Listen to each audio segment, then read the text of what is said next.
All right, Matt, go through this and you'll remember it as we talk about it. It's pretty simple. The biggest key to a lot of this, what we talked about, and it's the reason why you don't turn your shoulders back as far as you should or as I'd like for you to. Um, you can see here, I've drawn these lines up, kind of give you the parameters of how your golf swing starts and what happens. So as you start, watch. You're basically moving laterally, swaying, a la Jimmy Ballard, so to speak, but moving. Then the club moves, and then you get to about right here, and it's not a bad position. Club's a little on the shut side, and it had a lot to do with your grip. We changed a lot of that, but you see here, I draw a line up from this ball. Okay, your shoulder never gets behind the ball. Okay, this part of your shoulder right here should get behind the ball.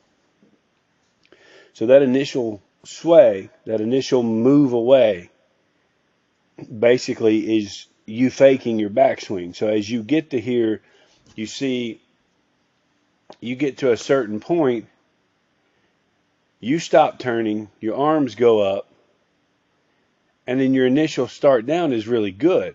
It's just you don't get back enough to generate power. So as you come through here, look how you sag, you hang back, look how your left leg's not posting, and look at the chicken wing and the cup left wrist. Okay, now you get to your finish, and it's just after the fact. So what we talked a lot about was more of a center type pivot where you feel like to move that club, you've got to turn your chest and your left shoulder back and get it behind the ball.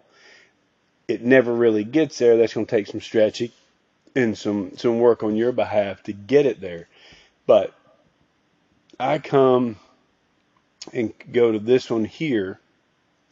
All right, and let's just watch the difference. Now, granted, you got your sweatshirt on here, where this one, you don't, okay? So let's just go,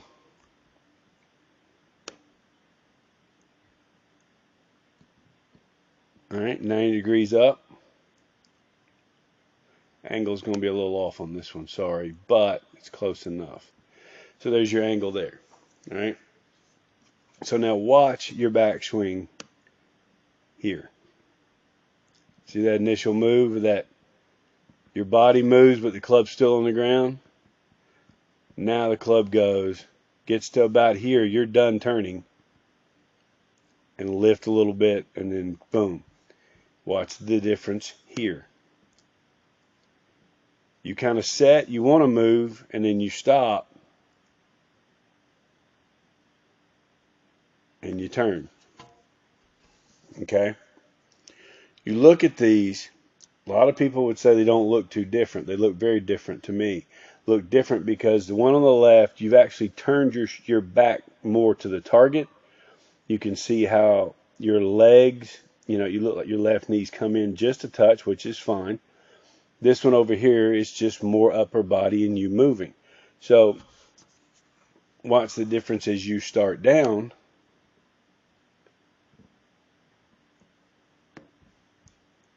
Impact.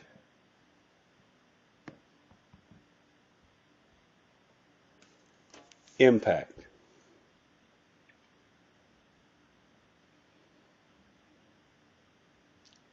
It needs to be taller. So by not turning and getting behind it, you hang back so that you can swing your arms through faster. You can flip your hands faster. You can see how your right hand's coming off because I'm looking at your left thumb over here on the left, right here. All right. And then you can kind of see the same thing over here, even though the angles are different. So this angle of your shoulders, we've got to flatten that out. It's just too steep. Okay. mean, the one on the right is 4 degrees steeper. The one on the left is better, but I think it's better because of the fact you're having to turn back. You're not swaying and moving first and then the club moving. So to me, that's the difference. And that was the biggest thing that we kind of worked on, was getting you to that point to where when you took the club back, you took it back because you turned, not because you wanted to sway. See there? A lot more stable looking. We've just got to generate it so that this shoulder, I mean, this is the top of your backswing right here. And part of this shoulder is nowhere close to being behind that ball. So the flexibility of it and getting you to where you turn behind it is huge. I mean, you look at your chin, it's on top of your bicep. It should be on top of your shoulder. So that's one of the main things that we discussed and we worked on. And when you left, that's what we talked about. And then watching this one here, I believe.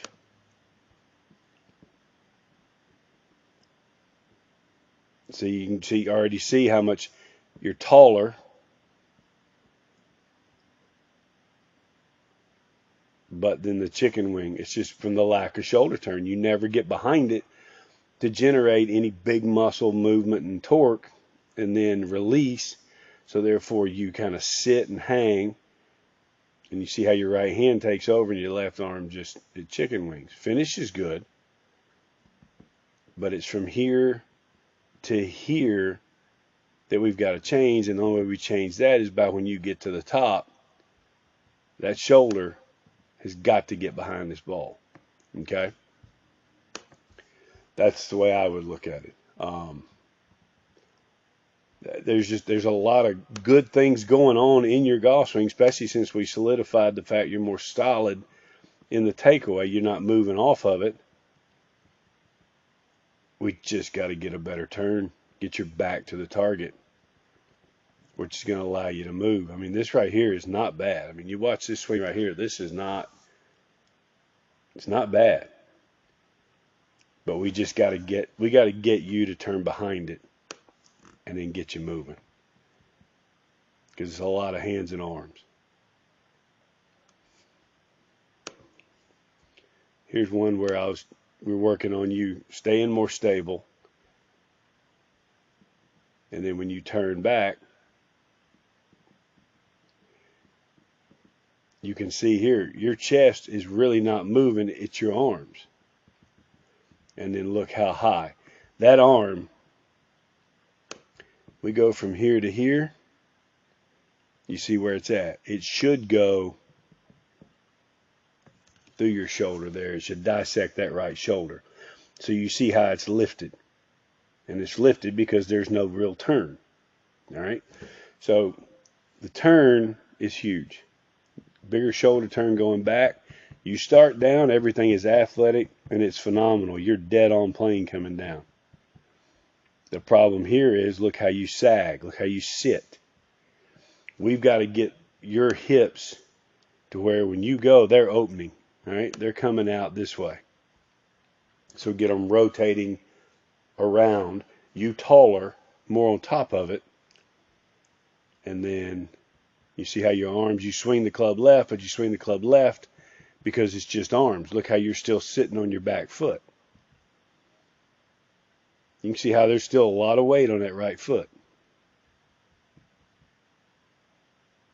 And then at the end, you get there. So, honestly, the main thing that I want you to do until we see each other again is I want you constantly working on that move away to where it's your chest and your shoulder turning the club away, not you moving off the ball. And then I want a bigger shoulder turn in your backswing. I want you to feel like you're stretching and wrapping John Daly-ish around yourself so that we can create some torque and then be able to get your big muscles to engage to keep you taller and get rid of that chicken wing and everything after the finish or after impact. So take a look at these, see what you think. If you got any questions, let me know. I did want to show, let's see, we did this one under the thing. the one thing you hated. But look, you see how you move off of it.